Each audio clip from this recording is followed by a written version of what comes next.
Hi friends, పెసరపప్పుతోటి లడ్డూలు ఎలా చేసుకోవాలో చూడండి.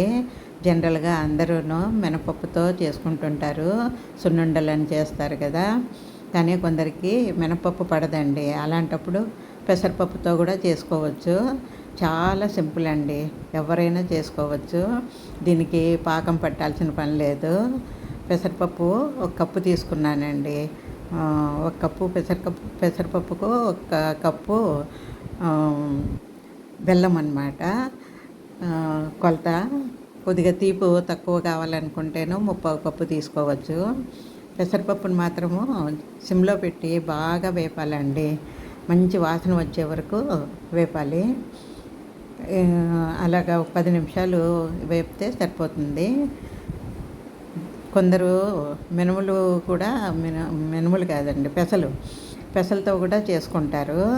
మినప సున్నుండలు అయితే మినుములతోటి మినపప్పుతోటి చేస్తారు కదా, అలాగే పెసరపప్పుతోటి కూడాను పెసలతోటి చేస్తారనమాట. పెసలు బాగా వేపేసి చేస్తారు. ఇది కొద్దిగా చలవ చేసే గుణం ఉంటుంది పెసరపప్పుకు, కానీ టేస్ట్ బాగా ఉంటుందండి. కొద్దిగా ఓపికగా చేసుకుంటే చాలా బాగుంటుంది. ఇవి మంచి వాసన వచ్చే వరకు వేపాలండి. కొద్ది కలర్ చేంజ్ అవుతుంది, అప్పటి వరకు అలా సిమ్లో పెట్టి వేపాలి. వేపిన తర్వాత ఇందులోనే కొన్ని యాలకులు వేసేసి మెత్తగా, మరీ మెత్తగా కాకుండా కొద్దిగా బరకగా మిక్సీకి వేసుకోవాలండి. వేసుకున్న తర్వాత బెల్లం వేయాలి. బెల్లం వేసిన తర్వాత బాగా కలపాలన్నమాట, లేకపోతే కింద పౌడర్ ఉండిపోయి పైన బెల్లం ఉంటుంది కదా. అందుకనేసి బెల్లం బాగా నలగాలంటే బాగా స్పూన్ తోటి పౌడర్ అంతా పైకి వచ్చేలాగా, బెల్లం కిందికి వెళ్ళేలాగా బాగా కలపాలన్నమాట. కలిపేసి మిక్సీకి వేసేయడమేనండి. మిక్సీలో ఒకసారి తిప్పామంటేనో బెల్లం అంతా కరిగిపోతుంది, బాగా పౌడర్ లాగా వస్తుంది. అప్పుడు మళ్ళీ ప్లేట్లోకి వేసుకొని శుభ్రంగా అంతాను చేతితోటి కలపాలి. ఈ యాలకులు ఇష్టం ఉంటే వేసుకోవచ్చండి, లేకపోతే లేదు.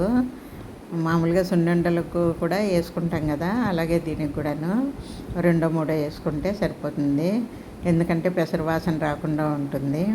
ఇదిగోటి మిక్సీకి వేసిన తర్వాత చూడండి ఇలాగ పౌడరు ఎలా తయారైంది. ఇవి ఉండలేవి లేకుండా బాగా మెత్తగా చేతితోటి నలిపేసి బాగా చేసుకోవాలండి. చేసుకున్న తర్వాత నెయ్యి వేయాలి. కప్పుకు ఒక పావు కప్పు నెయ్యి పడుతుందండి. నెయ్యి కరిగిన నెయ్యి అయితేనే బాగుంటుందండి. ఇలా కొద్దిగా వేసుకొని కలుపుకొని ఉండలు చుట్టుకుంటే బాగుంటుంది. అంతా ఒకసారి కలపకుండా కొద్దిగా కలుపుకుంటే బాగుంటుంది. ఇలా కలుపుకొని మనకు నచ్చిన సైజు లడ్డూలు చేసుకోవడమేనండి. చాలా సింపుల్ అండి.